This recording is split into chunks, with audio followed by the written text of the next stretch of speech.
Good morning friends, current affair class by Anshul Mishra. इस session में एक बार फिर से आपका स्वागत है। और जिन भाइयों ने अभी तक चैनल सब्सक्राइब नहीं किया है वो चैनल को सब्सक्राइब कर लें। चलिए समय खराब ना करते हुए शुरुआत करते हैं। अप्रैल के सेशन की जो करंट अफेयर के मोस्ट इंपोर्टेंट टॉपिक से यहां पर भरा हुआ है, तो वीडियो को अंत तक जरूर देखिएगा। विजुअल्स के और एक्स्ट्रा डिटेल्स में विद स्टैटिक जी के आपको यहां पर पढ़ाया जाएगा। तो शुरुआत में पहला मोस्ट इंपोर्टेंट क्वेश्चन है, हाल ही में खबरों में रही लक्ष्मण तीर्थ नदी किस नदी की सहायक नदी है? देखिए, लक्ष्मण तीर्थ नदी सहायक नदी है कावेरी की। बात जब कावेरी की आती है तो कर्नाटक और तमिलनाडु का नाम अपने आप आ जाता है।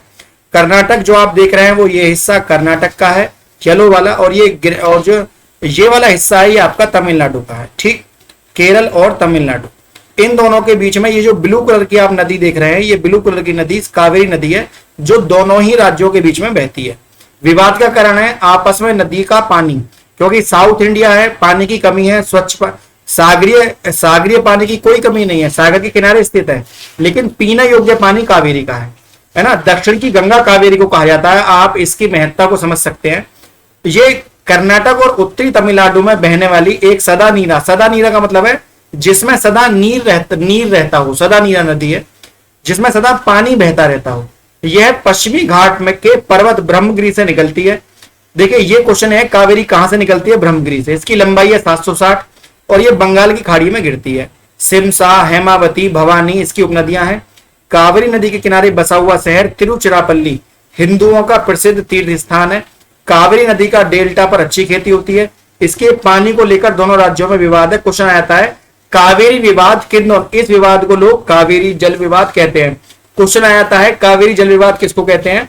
तो कर्नाटक और तमिलनाडु के बीच में कावेरी नदी पर जो विवाद है उसको लेकर। कावेरी नदी पर तमिलनाडु में होगे नक्कल जलप्रपात, कर्नाटक राज्य में भाड़चुक्की और भालमुरी जलप्रपात यहां पर स्थित है।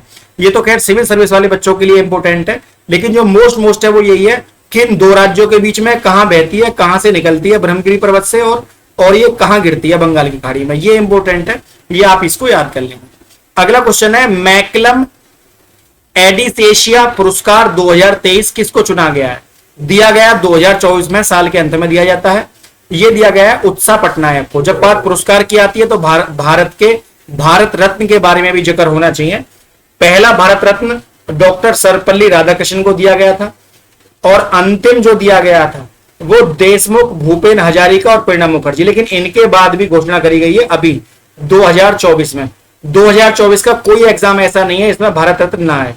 तो भारत रत्न दिया गया है लालकृष्ण आडवाणी को, चौधरी चरण सिंह को, जिनके बेटे जयंत सिंह ने अभी भाजपा सरकार ज्वाइन करी है, पीवी नरसिंह राव को और एमएस स्वामीनाथन को। इनको सबको मरणोपरांत, देखिए किस किस को मरणोपरांत, पीवी नरसिंह राव और चौधरी चरण सिंह को मरणोपरांत, और लालकृष्ण आडवाणी और एमएस स्वामीनाथन जो थे हरित क्रांति के जनक, इनको दिया गया है।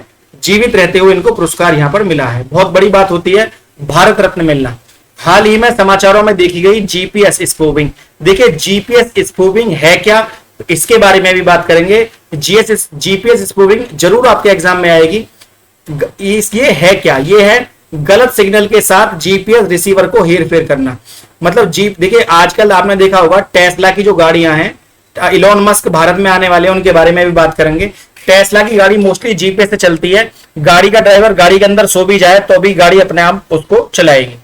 एक तरह से मोबाइल से निकलने वाला सिग्नल है, उसको आप बीच में हैक कर लेते हैं, ट्रैक कर लेते हैं, उसी को स्पूफिंग कहा जाता है। एक भ्रामक अभ्यास है जिसका उपयोग विभिन्न संदर्भों में किया जाता है। डिजिटल क्षेत्र में एक अनाधिकृत पहुंच हासिल होता है। अनाधिकृत मतलब अनऑफिशियली तरीके से आप उसको हैक कर लो। इसमें सामान्य रणनीति, संभावना, प्रभावों और शमन की रणनीति पर प्रकाश डालता है ना। ये किसी अन्य वैध इकाई के रूप में सामने आता है जो कि वैध होती नहीं है। इसमें डेटा की हेरफेर होती है और अनाधिकृत ट्रैक किया जाता है डाटा को। इसको स्पूफिंग कहते हैं। ड्रैगन फ्लाई रोटरक्राफ्ट मिशन जो हाल ही में खबरों में देखा गया, किस आंतरिक संगठन से संबंधित है? देखिए, ड्रैगन फ्लाई रोटरक्राफ्ट मिशन जो है वो एलियन को लेकर किए गए दावों को लेकर भी, जो एलियन किसे कहते हैं मेरे समझाने की आवश्यकता नहीं है, जो धरती का वासी ना हो, किसी और ग्रह का वासी हो, उसको एलियन कहा जाता है ना। एक होता है एलियन, एलियन मतलब होता है प्रवासी, है ना।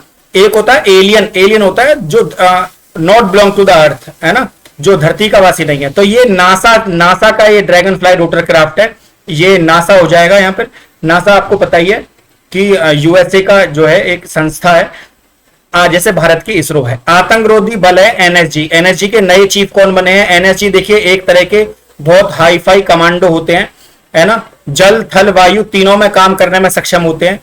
पूरे देश में लगभग लगभग आप समझ लीजिए कि 5,000 लोगों को ही कमांडो बनाया जाता है, एनएसजी कमांडो, और उनको विशेष सिक्योरिटी का विशेष उनको दर्जा मिलता है। एक NSG command national security guards जो मिलते हैं वो वीवीआईपी लोगों को मिलते हैं। वीवीआईपी लोग जैसे प्रधानमंत्री हुए और उप प्रधान गृह मंत्री हुए इनको।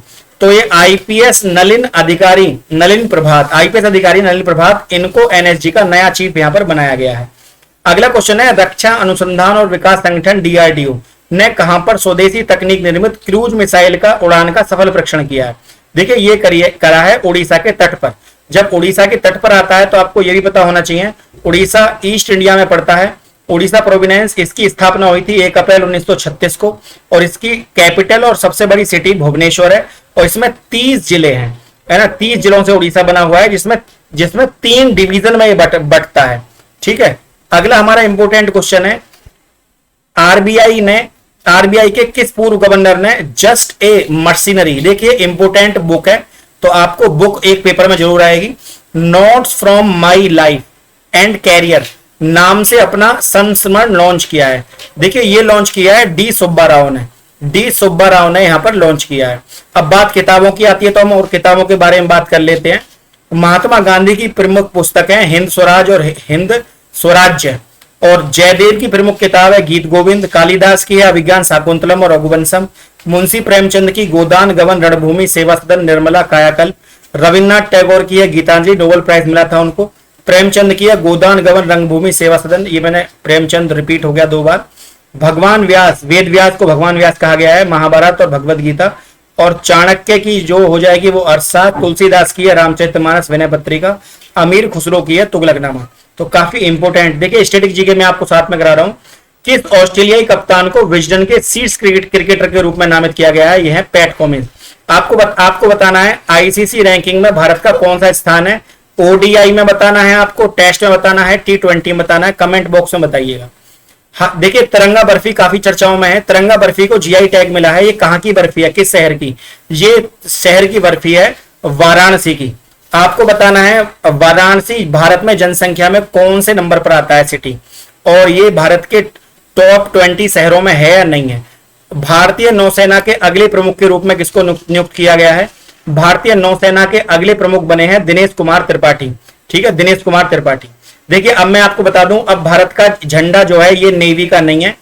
इसमें जो बीच में लगा हुआ है फ्लैग, ये इस फ्लैग को हटाकर इसमें इंडियन फ्लैग को यहां पर स्थान मिला है।